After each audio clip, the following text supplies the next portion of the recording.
Alors, moi, il faut... Bonjour, bienvenue sur la chaîne Humanity and Harmony, la chaîne qui inspire la joie d'être humain et la puissance d'être soi.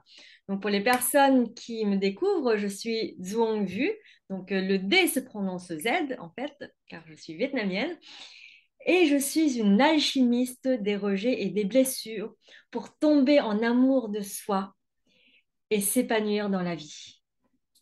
Et aujourd'hui, je suis avec vous pour interviewer François sur un sujet qui est super intéressant qui s'appelle l'identité narrative, car c'est quelque chose qui participe profondément à notre épanouissement, à notre manière de vivre la vie.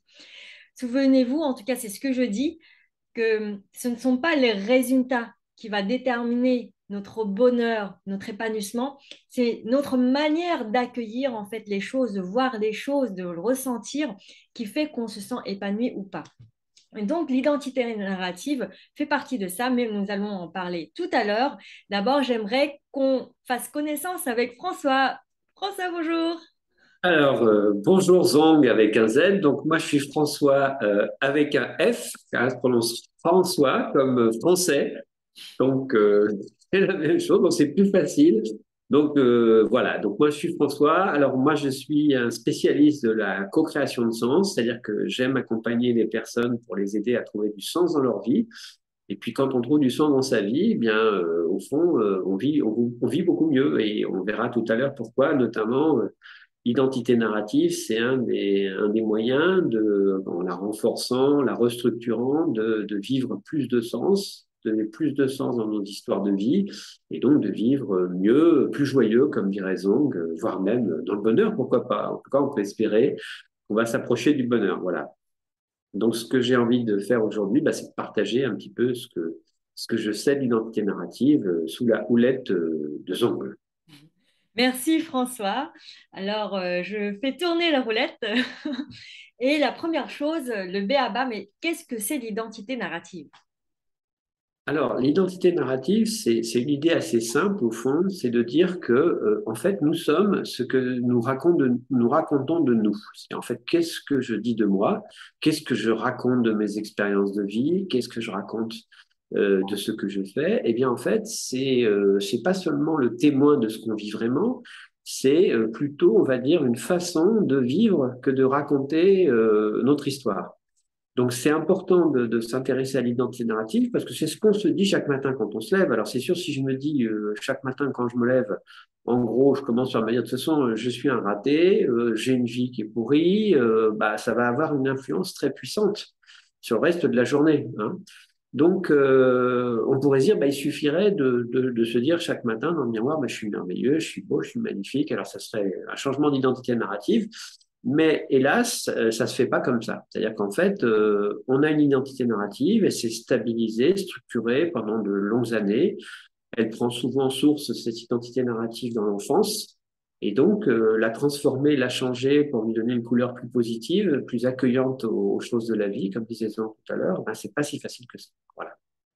Alors, je sais pas si je réponds tout à fait à ta question, je peux rapporter des petites précisions, mais en tout cas, en gros, c'est ça. C'est ce que mon identité narrative, c'est ce que je dis de moi quand je raconte ma vie. En gros. Très très clair, l'identité narrative, c'est ce que je raconte de moi lorsque je vis ma vie. Eh oui. Voilà. Et moi, ce que je dis aussi souvent, c'est on porte la réalité de notre croyance. Et on a aussi hein, ce mécanisme d'autosuggestion en se racontant les choses sur soi, eh bien, on s'autosuggère, c'est comme ça, on s'auto-hypnotise et on vit en fait aussi cette réalité. Et, euh, et justement, en fait, lorsqu'on apporte des pièces nouvelles dans cette compréhension de notre vie, dans notre identité narrative, ça ouvre un champ. Et l'image qui me vient, c'est un peu, ça peut être, voilà, tous les jours, je connais ma maison, mon intérieur. Mais je vois en fait ce que je suis prête à voir, ce que j'ai l'habitude de voir. Mais si vraiment je me pose et je regarde autrement et j'ouvre mon champ, là, je vais quand même découvrir quelque chose de nouveau et me sentir différent dans mon intérieur lorsque j'ouvre ce champ à cette nouveauté. Donc, je peux découvrir, ah, peut-être il y a quelque chose que j'ai jamais vu, un petit détail, ou même un lieu où on va souvent y aller et puis on va découvrir autre chose. Et cette identité narrative, ben, on peut justement la changer au fur et à mesure qu'on va regarder les choses différemment en soi. Est-ce que c'est bien ça, François? Alors, tu parles d'une dimension qui est, on va dire, du pouvoir qu'on peut avoir de changer son identité narrative. Alors, effectivement, ça passe par des expérimentations, ça passe d'abord par une reconnaissance de ce qu'on dit, parce que souvent, quand on va se décrire, bah, moi, je suis François, je vais donner mon âge, je vais donner peut-être un certain nombre de choses qui concernent ma vie quotidienne, et puis derrière, je vais dire, bah, moi, j'ai plutôt tendance à réussir ou à échouer. Et là, il y a souvent des bifurcations importantes parce que une grande partie d'entre nous, on a beaucoup de mal à décrire ce qu'on sait faire de bien et on va avoir plutôt tendance à raconter ce qu'on fait pas très bien, hein, parce qu'on a dans notre éducation, il y a des clichés comme quoi, bah, faut pas se mettre en avant, il faut plutôt essayer d'être modeste, etc. Et ces principes, ces valeurs culturelles vont faire que dans notre expérience, on va avoir tendance à sélectionner des événements ou des choses qu'on a vécues plutôt de l'ordre des choses qui n'étaient pas formidables, qui n'étaient pas forcément totalement réussies, plutôt que de se concentrer sur des choses qui sont peut-être formidables. Et c'est ce que j'entends quand tu dis, si je fais le tour de ma maison bah, ou de mon appartement, je vais regarder, bah, là, ça c'est des choses, ça c'est de l'IKEA, ça c'est quelque chose que j'ai trouvé dans la rue, j'ai ramené. Donc, on peut regarder les choses d'une façon qui peut être, euh, on va dire, apparemment objective, mais qui est quand même dans le fond négative. Mais si je désire, on va dire, mettre du positif dans mon regard sur les choses, il va falloir que je dise, ben voilà, ce meuble Ikea, c'est pas parce qu'il est Ikea, il m'a plu, je l'ai trouvé beau, il m'a semblé intéressant. Et puis cette table que j'ai ramassée dans la rue, bah là, au fond, c'est parce que j'ai trouvé qu'elle avait une couleur qui était intéressante, elle était abîmée, mais j'ai eu plaisir à la ramener chez moi et à voir qu'est-ce que je pouvais en faire. Donc en fait, l'identité narrative, elle va surtout se constituer dans notre façon de décrire notre action dans le monde, hein. Et au fond, si je dis que par exemple, ça c'est un meuble Ikea bah, que j'ai trouvé qui est pas cher, ça décrit pas mon action. Par contre, expliquer que je cherchais depuis longtemps, puis que finalement, en feuilletant un catalogue Ikea, j'ai trouvé que c'était joli, j'ai comparé avec d'autres choses, j'ai trouvé que c'était intéressant, bah, ça devient beaucoup plus intéressant du point de vue de mon activité, de mon action. Ça m'est pas arrivé par malheur, j'ai choisi de cette table et elle a de la valeur pour moi. Et donc, on pourrait regarder tout notre environnement en expliquant pourquoi on a choisi cet environnement plutôt que tel autre. Mais on n'a pas l'habitude de faire ça, on a plutôt l'habitude de dire, ben voilà, j'ai subi, on m'a pas donné le choix, j'avais que ça, j'ai pu faire que ceci, etc. Et cette façon de se décrire, bon, qui est somme toute très courante, hein, très commune, en fait, bah, ça nous entraîne dans des spirales où finalement, on a toujours l'impression que on n'est pas à la hauteur d'eux, qu'on subit les choses, et ça finit par constituer une identité généralement qui est très passive, qui subit, hein. C'est-à-dire en fait, je subis les choses, j'ai subi ça, et ça fait longtemps que j'ai subi. Et le pire, c'est que quand je pense que ça fait longtemps que je subis, c'est qu'on se dit ça va durer encore longtemps. Donc, l'identité narrative, si elle est dans une dynamique négative, eh bien, malheureusement, cette dynamique négative, elle risque de s'accentuer, hein. Avec les événements, on va toujours voir le côté négatif et on va aller dans une pente de plus en plus difficile. Et donc, comment faire pour remonter la pente, justement? C'est Hmm. ça la question. Très intéressant. Donc, en fait, ce que je comprends bien, le changement de notre identité narrative, c'est-à-dire sur la manière dont on raconte les choses de nous-mêmes, en fait, c'est le résultat de notre manière de changer notre point de vue sur nous-mêmes, sur le monde et notre comportement aussi sur nous-mêmes et sur le monde, en fait. Alors, du coup, ça passe par des expérimentations, ça passe par des expériences. C'est pas si facile que ça, parce que en fond, s'il suffisait de se dire, il suffit que je dise que je change ma façon de me décrire, bon bah finalement, il suffirait de prendre la décision, bah dorénavant, je vais toujours décrire les choses de façon positive, ou je vais toujours me décrire de façon positive. Le problème, c'est que pour pouvoir décrire les choses de façon positive et encore plus pouvoir se décrire de façon positive, bah, en fait, il faudrait vraiment être conscient, il faut avoir la perception très forte qu'on est effectivement positif. Sinon, on va se sentir toujours dans le mensonge, dans la trahison. Et le terme souvent, c'est l'imposture, hein. Bien sûr que des fois, on arrive à dire j'ai fait ci, j'ai fait ça, je sais faire ci, je sais faire ça, mais on a parfois aussi un grand sentiment d'imposture. Et donc, c'est pas parce que je dis que je suis intéressant, que j'ai des compétences, au fond, que je me sens suffisamment assuré moi-même quand je dis ça pour ne pas ressentir un inconfort, à minima, voire des fois une souffrance, à dire que je sais faire telle chose, ou que je peux accomplir telle ou telle autre chose. Et en fait, au fond, profondément, ne pas s'en sentir capable. Et se dire, au fond, non, t'es toujours qu'un raté, t'as jamais réussi, etc. Donc le fait de dire je suis capable de, j'ai plaisir à, etc. Si c'est pas aligné avec ce qu'on ressent profondément, bah ça va pas marcher. En fait.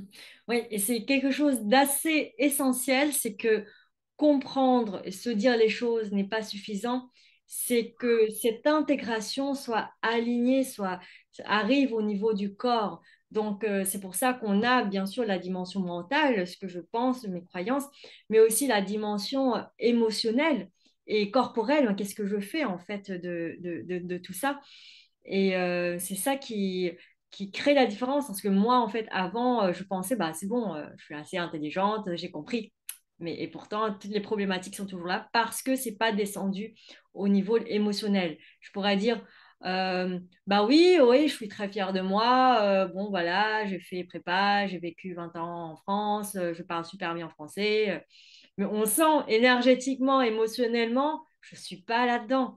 Que je suis en train de me dire, peut-être en dessous, c'est ouais, mais c'est pas assez. Alors que si je le fais, mais vraiment dans cette sensation, ah oui, oh, ouais, ça fait 20 ans que je suis en France et parle super bien français, c'est pas du tout la même énergie. Et c'est vraiment ça qu'on va aller chercher dans cet alignement et dans cette, on va dire, changement en profondeur, pas que sur ce qu'on est en train de dire, mais vraiment dans notre vécu, dans le corps, notre identité narrative. Et ça, c'est par l'expérience, parce que l'expérience demande déjà d'engager notre corps.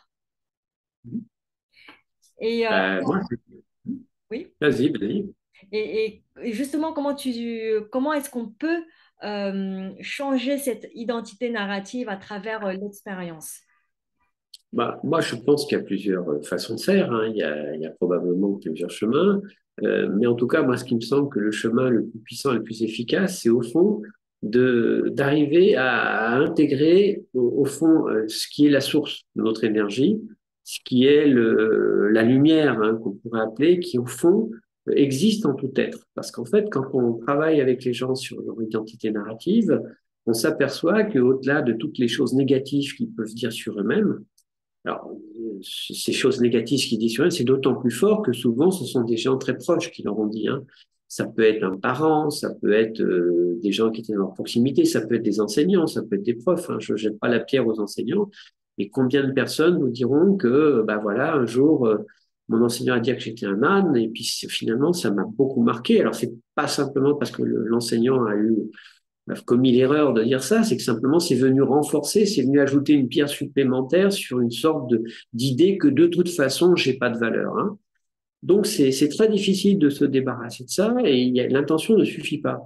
Alors, comment on peut faire? Il y a différentes façons, comme je disais, mais une des façons qui peut être très intéressante, c'est au fond d'essayer d'aller chercher dans notre expérience, dans notre vécu, des moments qui, eux, n'ont pas été dans cette noirceur qu'on nous a prédit ou que constate dans notre vie de tous les jours. Dans les pratiques narratives, puisque c'est une approche thérapeutique aussi, on va aller chercher les moments d'exception. Et en fait, les moments d'exception, c'est des moments où, au fond, bah oui, bien sûr, je suis vraiment nul, je suis pas très belle, je suis pas très intelligent, je j'ai pas beaucoup de relations, mais une fois, tiens, il m'est arrivé quelque chose qui était intéressant.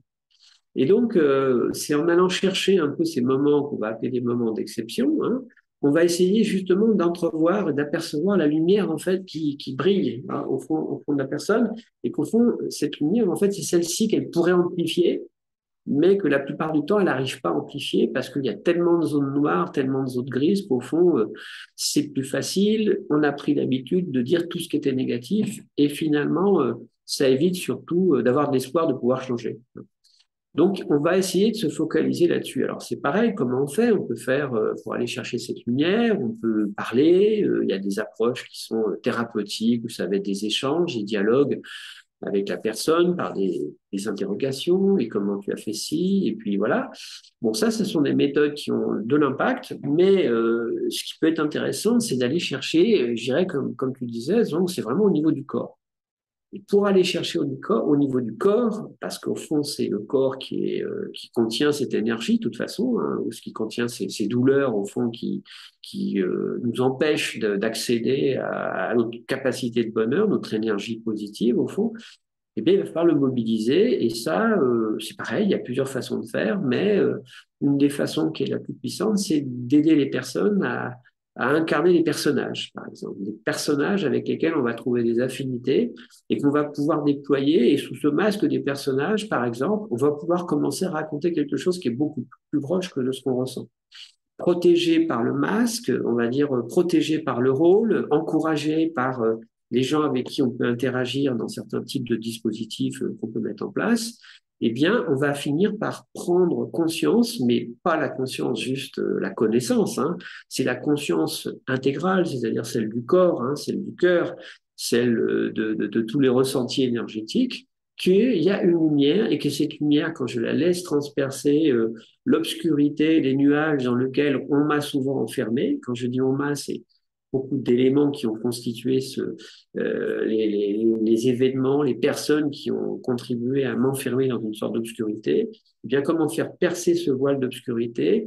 Eh bien, c'est en allant chercher avec une approche narrative, puisque là, c'est l'occasion de mettre en œuvre des récits qui vont mobiliser notre imaginaire, qui vont aller mobiliser la part de lumière qui est en nous.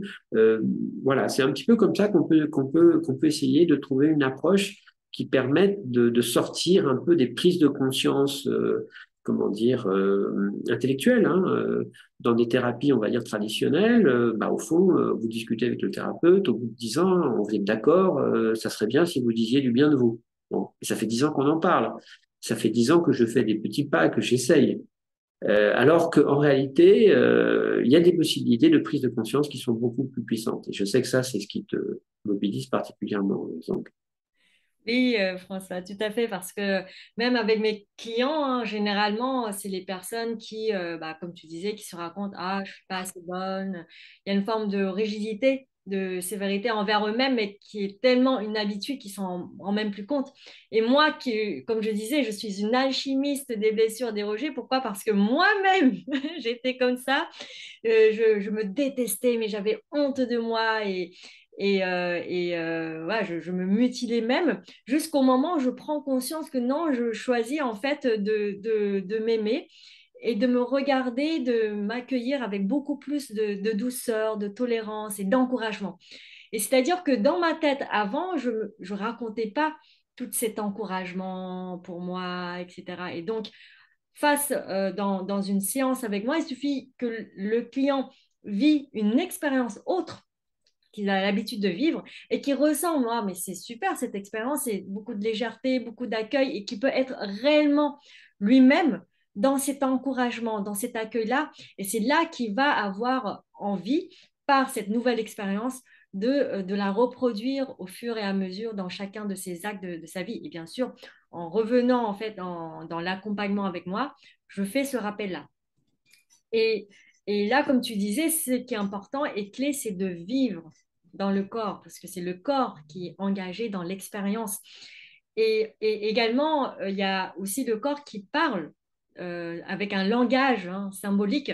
Donc, lorsque, par exemple, j'emmène une personne sous une forme d'hypnose, soit éveillée ou pas, eh bien, il y a toujours ce langage symbolique qui arrive. Ça peut être, par exemple, voilà, je me sens être comme un hérisson avec plein de pics qui est là, seul, dans le noir.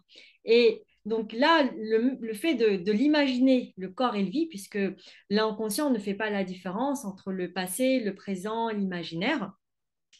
Et même là, qui peut être encore plus fort, c'est de le matérialiser, de mettre en scène voilà, cet hérisson. Donc, je pourrais demander au client de voici, mets-toi en tant qu'hérisson et décris-moi ce que tu vois, quel est ton ressenti, quel est ton monde intérieur, qu'est-ce que tu penses du monde.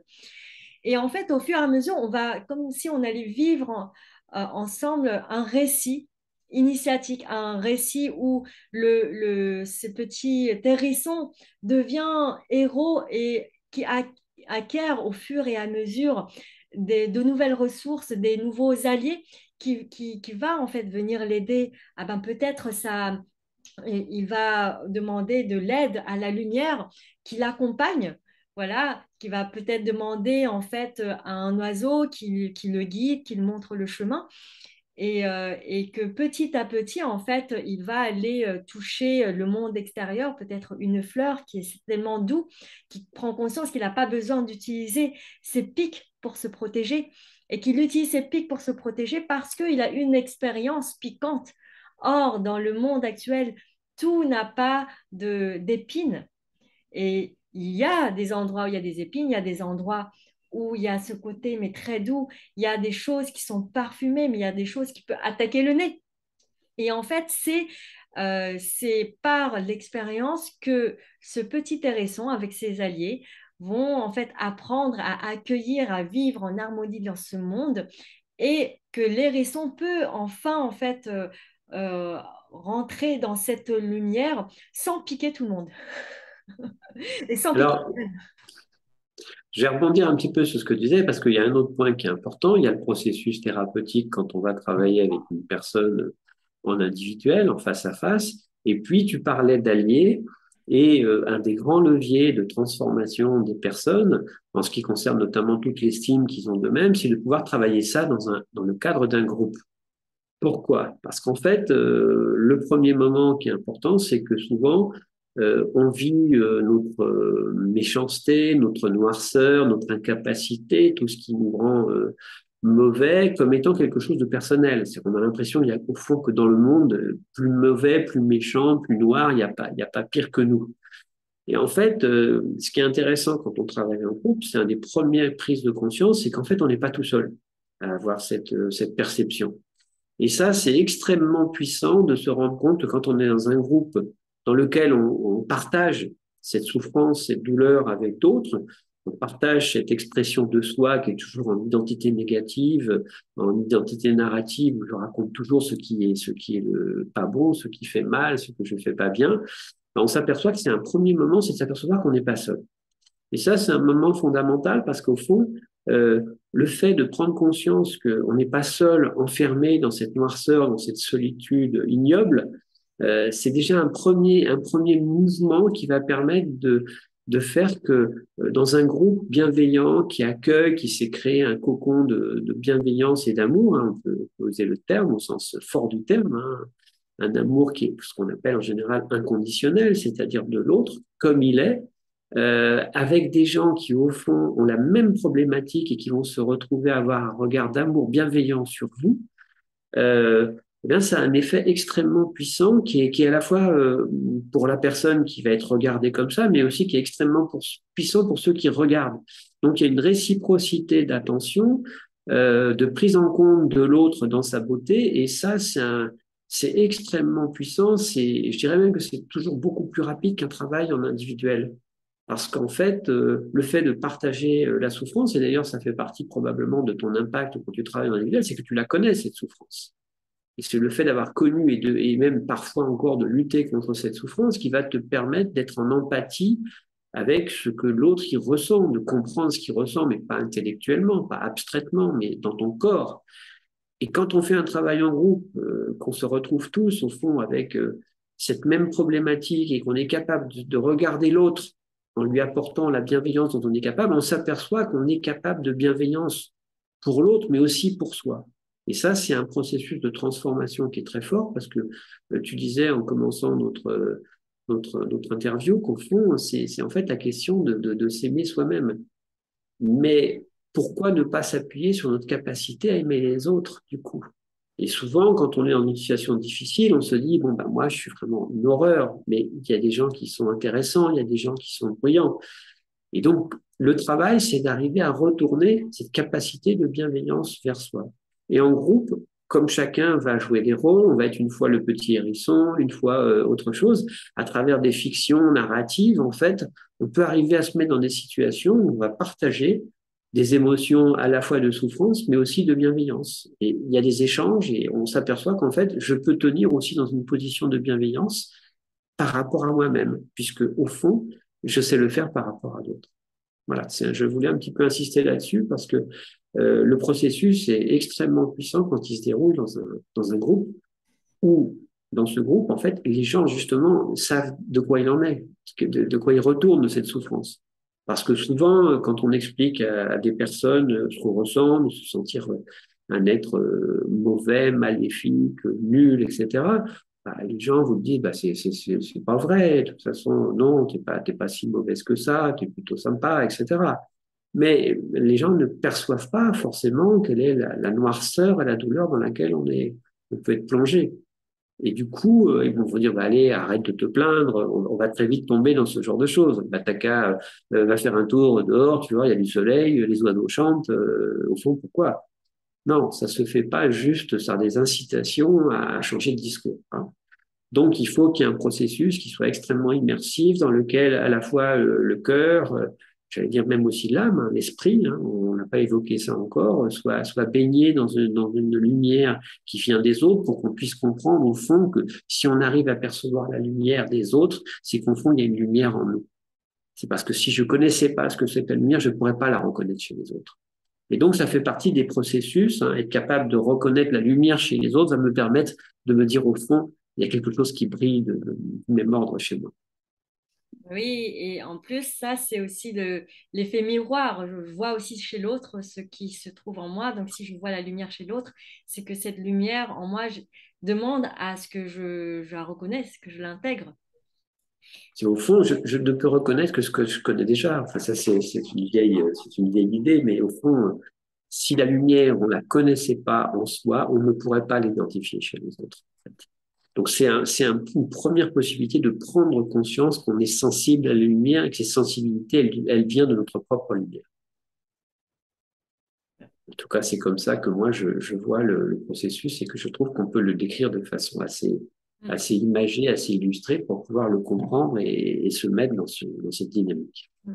En fait, là, il y a plusieurs niveaux. Il y a le niveau où moi, toute seule, en individuel, dans ma propre vie, à travers les expériences qui sont les propres, comment dire, expériences de changement, c'est la vie qui m'emmène, justement, qui m'invite à aller expérimenter et petit à petit changer mon identité narrative. Et que je peux faire le choix voilà, de m'accueillir dans la lumière à travers aussi des expériences qui pourraient m'inspirer, d'autres personnes qui m'inspirent. Donc ça, c'est un premier niveau individuel. Deuxième niveau, finalement, c'est en groupe. Donc le plus petit groupe qui soit, c'est deux. Donc me faire accompagner par une personne. Donc ça, c'est plutôt un accompagnement finalement individuel, un, où là, l'accompagnant va amener à l'accompagner de vivre en fait une expérience autre. Donc au lieu d'attendre que la vie apporte, ben là, en fait, on crée vraiment intentionnellement le cadre pour vivre en fait une nouvelle expérience. Et le niveau 3, c'est le groupe plus plus, donc à partir de 3, voire plus. Euh, et on peut parler aussi hein, de la société, voire de l'humanité, mais aussi des petits groupes qui se sont constitués euh, intentionnellement en vue d'aller en profondeur.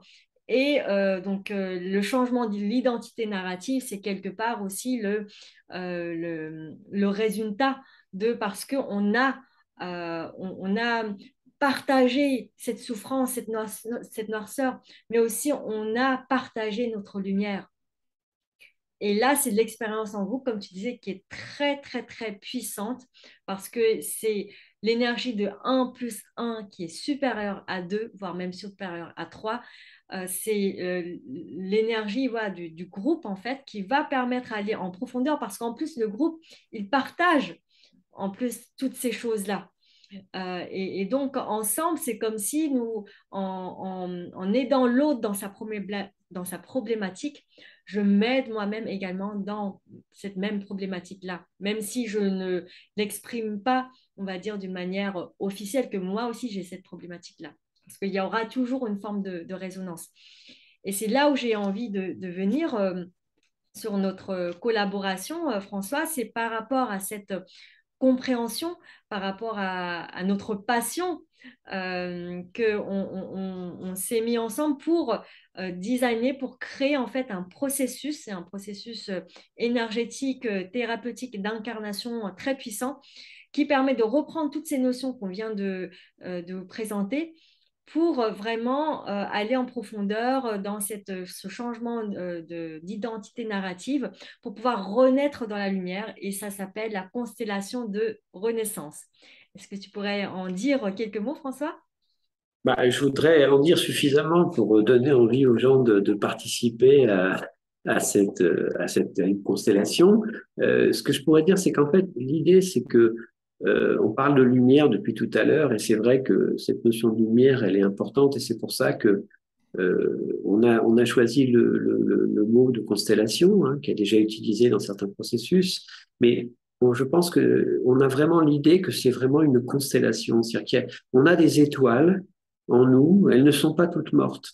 Certaines sont mortes parce que les expériences de la vie ont été trop cruelles, mais notre idée, c'est qu'il y a toujours un potentiel de renaissance de ces étoiles, de les faire briller à nouveau. Donc l'idée, c'est vraiment d'aller chercher dans chacun, dans chacune, l'étoile, l'étincelle qui est encore active, mais à bas bruit ou toujours dans le secret, caché. Hier, j'accompagnais des personnes et il y avait une personne qui nous a raconté, en fait, mais j'allais carrément, c'était un dispositif qui était différent, mais il racontait en fait ce qu'il aimait faire, il racontait des actions dans lesquelles il avait éprouvé beaucoup de plaisir, mais il avait une gêne horrible à l'idée que c'était de bonnes actions. En fait, il ne voulait pas que ça se sache, il voulait que il y avait un peu le précepte religieux bien connu, ce que fait ta main gauche ou ce que fait ta main droite, il faut que l'autre main l'ignore. Donc c'était très difficile pour lui de dire des choses qui étaient très belles, et du coup on le sentait très gêné au fond de toujours agir en fonction de nobles causes. Mais pour lui c'était vraiment des nobles causes. Et dans un processus qui était déjà d'écouter l'autre, on peut arriver à lui faire accéder à ces lumières, et c'est ces lumières-là qu'il faut qu'il fasse briller, il faut qu'il les brandisse. Donc je vois à chaque fois des gens qui ont beaucoup de lumière potentielle en eux, beaucoup d'éclat de lumière, et qui refusent ou qui se refusent. Et on verra que les raisons sont profondes. Hein. C'est pas par caprice que les gens se refusent à les faire briller. C'est que c'est trop douloureux les expériences qu'elles ont vécues quand elles ont réussi parfois à les faire, à les faire briller ou à les exposer. Donc en fait, la constellation de renaissance, c'est un dispositif qui va permettre à chacun d'oser, au sens fort du terme, physiquement, intellectuellement, spirituellement, énergétiquement, pouvoir se connecter et montrer sa connexion avec des choses qui brillent, avec des choses qui sont belles, avec des étoiles. Et dans un environnement dans lequel on est prêt à accueillir ça, le fait de se dire au fond, oui, je peux briller, ne serait-ce que quelques minutes sans que finalement ne se referme sur moi l'obscurité ou voire pleuvent les coups, c'est une expérience qui va permettre de se dire tout n'est pas perdu, tout est encore possible, tout est là. Il faut simplement que je trouve l'endroit, le lieu, le groupe dans lequel ce qui est présent en moi puisse renaître, parce qu'en fait, c'était déjà là, mais en fait, il s'agit de le refaire renaître et surtout dans un processus de renaissance dans la pleine lumière. Et, et même là, c'est aussi la personne part d'une problématique, hein, d'un blocage actuel qui lui donne envie voilà, de dépasser, et c'est pas forcément évident pour la personne. Eh bien, quelque part, il y a une forme de mise en scène de ce blocage-là qui est déjà peut-être finalement relié avec son passé, son identité narrative, avec par exemple un parent qui dit oui, mais toi, tu es bon à rien, et bien là, aujourd'hui, je n'arrive pas en fait à être satisfaite de moi, ce que je suis en train de faire parce que c'est pas assez bon, par exemple. Et donc, à partir de là, je vais me juger et il y aura plein de blocages qui arrivent. J'ai l'impression de ne pas pouvoir réussir ma vie ou me sentir perdue, etc. Ou par exemple, l'argent n'arrive pas à venir d'une manière fluide. Ça peut être un exemple.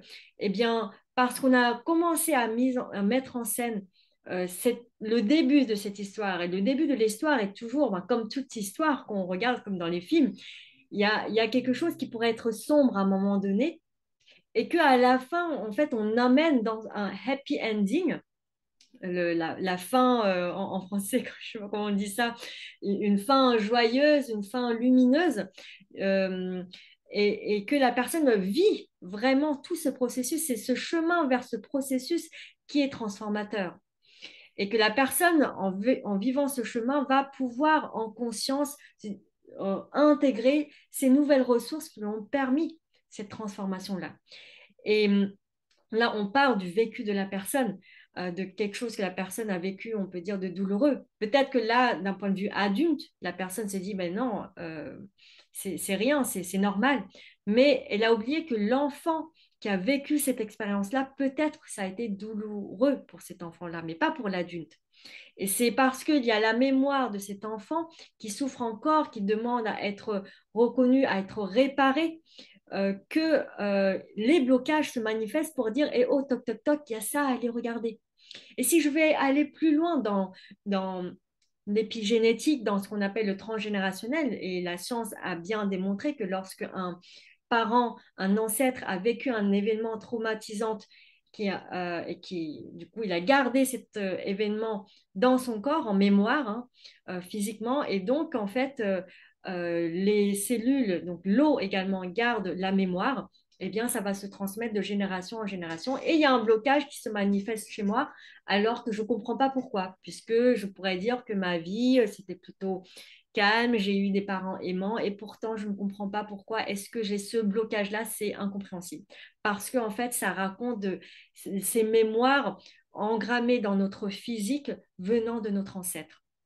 Et c'est comme si on dépassait cette notion de temps et d'espace dans cette constellation de renaissance pour faire renaître quelque chose. Et c'est comme s'il y a tout qui est remanié. Et là, on sort de la constellation, mais avec un changement en profondeur parce qu'on a vécu, on a permis en fait cette renaissance, cet accouchement dans la bienveillance, dans la lumière et dans l'amour. Ben voilà, je ne sais pas que dire de plus, finalement, dans la bienveillance et dans l'amour. Donc l'idée, c'est que le regard auquel on doit pouvoir être exposé, c'est un regard de lumière qui, lui, est sensible à la lumière, hein. C'est dans la réciprocité à la fois de l'illumination qu'on est capable de projeter en dehors de soi, et puis la possibilité pour les autres de les capter, de la renvoyer aussi, de me dire ce qu'on a vu, qu'on va pouvoir changer l'identité narrative, hein. Ça passe beaucoup par des processus de célébration, de reformulation, d'expression, qui vont permettre de mettre de nouveaux mots, en tout cas de mettre des mots sur ce qui restait enfoui, sans mots, de façon anonyme, cette souffrance anonyme au fond d'une certaine manière, puisqu'on ne pouvait même pas lui donner de nom, on ne parlait pas de cette souffrance de façon directe en fait, hein. On parlait plutôt des jugements sociaux qui accompagnent en fait cette souffrance. Et là, le fait de pouvoir, à la limite, envisager cette souffrance et puis voir comment, au fond, elle est là pour masquer la lumière qui précédait ou qui potentiellement pourrait surgir, c'est tout l'enjeu du processus et de faire ça en groupe, notamment. Et donc là, comme on parle depuis tout à l'heure de la constellation de Renaissance, je propose de voir en vrai, donc là, prochainement, le week-end de 12-13 novembre 2022, on a un week-end de constellation de Renaissance que pour 8 personnes. Donc ces 8 personnes en groupe pendant 2 jours vont traverser en fait ce processus qu'on vient de parler, un processus énergétique de thérapie et d'incarnation puissant, donc, qui va permettre en fait à vous de pouvoir renaître en lumière, libérer vos potentiels, vos ressources, libérer également votre héritage transgénérationnel et changer en fait voilà, votre identité narrative, reprogrammer vos mémoires corporelles qui est source de vos blocages et finalement installer de nouvelles ressources pour pouvoir dépasser vos challenges de vie avec joie et confiance. Donc là, il y a une offre spéciale pour les personnes qui regardent cette vidéo voilà, en octobre 2022. Donc déjà, il y a une offre jusqu'au 16 octobre, donc c'est jusqu'à moins 30%. Au fur et à mesure, en fait, le prix va augmenter hein, jusqu'à l'arrivée du stage ou de l'atelier le 12-13 novembre. Il y a une offre spéciale pour les chômeurs, les jeunes de moins de 23 ans et les étudiants. Donc, c'est à hauteur de 150 euros. Si vous voulez en savoir plus, vous pouvez me contacter directement. Donc, vous avez ici mon contact en bas à droite. Je mets en commentaire de cette vidéo ce document également où vous allez pouvoir voir une description de la constellation de Renaissance. Donc là, je vous passe très rapidement. Vous avez également la liste des blocages possibles et des exemples d'origine possible en lien avec vos blocages. Donc, je vous laisserai regarder ce document-là. Là, c'est un rappel qu'aujourd'hui, c'est la mémoire corporelle, émotionnelle et énergétique des blessures que vous portez en vous qui s'expriment à travers vos blocages ou problématiques de vie. Et donc, si ça vous appelle, eh bien, venez libérer ces mémoires et renaissez en lumière avec la constellation de Renaissance. Et surtout, tout ça va se faire avec la joie, avec de la légèreté, beaucoup de bienveillance, donc beaucoup de lumière. Si vous voulez plus d'informations, eh bien, vous pouvez me contacter. Je vous remets ici les coordonnées. Et vous avez toutes les informations également, je vous rappelle, en commentaire de cette vidéo.